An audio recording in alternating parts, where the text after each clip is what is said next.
akkam jirtan kabajamtootaa fi daawwattoota keenya oduu galgala kanaa qabannee isiniif dhiyaannee jirra. Turtii gaariin waliin taasisaa isiniin jenna. Ajjechaan kutaalee Oromiyaa garagaraa keessatti itti fufee jira. Guyyaa irraa magaalaa Haramaa keessatti dargaggoo Jibriil Ahmad poolisii humna addaa Oromiyaatiin dhukaasni itti banamuudhaan ajjeefamee jira. Bal'ina oduu kanaa akka itti aanutti isiniif dhiyeessina. Dargaggoo Jibriil Ahmad dhaloota hambaa Oromiyaa gaara mul'ataatti dhalate. Haramaa keessatti hojii humnaa hojjetee kan jiraatudha. Ajjechaa dargaggoo kana irratti raawwatameen wal qabatee yeroo ammaa kana magaalaa Haramaa keessa muddama cimaatu jira.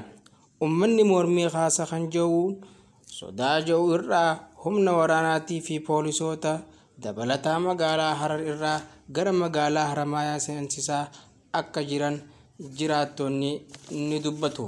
Gaddaa du'aan boqochuu gaazixeessaa fi walaleessaa Hamzaa Amaan gadda guddaa nutti dhagahame isiniif ibsina. Bal'ina kanaaf akka itti aanutti isiniif qindeessinee jirra. Dargaggoo Hamzaa Amaan dhalatee kan guddate magaalaa Haramayaa Baateetti.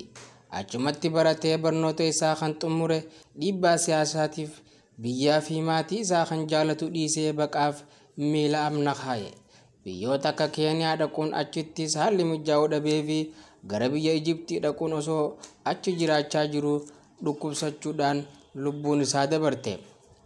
Dargaggeessi Hamzaan kun nama hawaasa keessatti jaalatamaa fi kabajaa guddaa hawaasa biyyoota baqaa wajjin jiraatan keessatti horateedha. Miidiyaalee hawaasaa garagaraa irratti nama rakkoo sabaa bifa walalootii fi barreeffamaan ibsachaa turedha. Haa ta'u malee duniyaarraa boqochuudhaan gaddi laphee teenya cabsee jira. Oduu biyya alaa.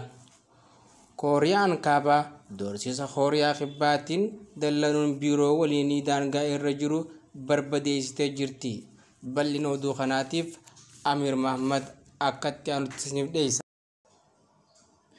Kooriyaan kaabaa fi Kooriyaan kibbaa lola waggoota 50 dura gaggeessan booda hariiroon biyyoota lamaanii waggoota lamaan darban fooyyee agarsiisee ture. Kanuma hordofuun walqunnamtii isaanii cimsuuf jecha bara 2018 waajjira waliinii daangaa biyyoota lamaanii irratti baratanii turan.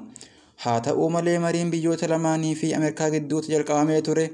Eega fashalaahee asitti hariiroon Kooriyaa lameeniitiis deebi'ee boorahuu sadarkaa hamaa irra gahuu gabaafame. Qondaaltonni Kooriyaa kaabaa qoqqobbii Ameerikaan biyya isaanii irra keette mufatan dallansuu isaanii Kooriyaa kibbaa irratti ibsatu kan jalqaban tahuu odeeffannoon ni addeessa. Haaluma kanaan Kooriyaa kaabaa ibsa torbee darbe baasteen Kooriyaa kibbaa mormitoota bulchiinsa Kim Jong-un biyyattii keessa qubsiisuun deeggaruu hatattamaan dhaabuu akka qabdu yoo didde ammoo tarkaanfiin waraanaa kan irratti fudhatamu tahuu akeekkachiistee turte. Kanuma hordofuun ganama har'aa Kooriyaan kibbaa naannoo daangaa biyyoota lamaanii kan sochii waraanaa irraa bilisa akka tahu waliigalamee ture keessa dursitee humna waraanaa isii bobbaasuuf qophii tahuu akeekkachiifte. Sa'aatii muraasan booda ammoo Kooriyaan kaabaa waajjira waloo boombiin barbadeessuu qondaaltonni waraanaa Kooriyaa kibbaa beeksisan. Kabajamtootaa fi daawwattoota keenya oduun galgala kanaaf qabannee isiniif dhiyaanne kana fakkaata.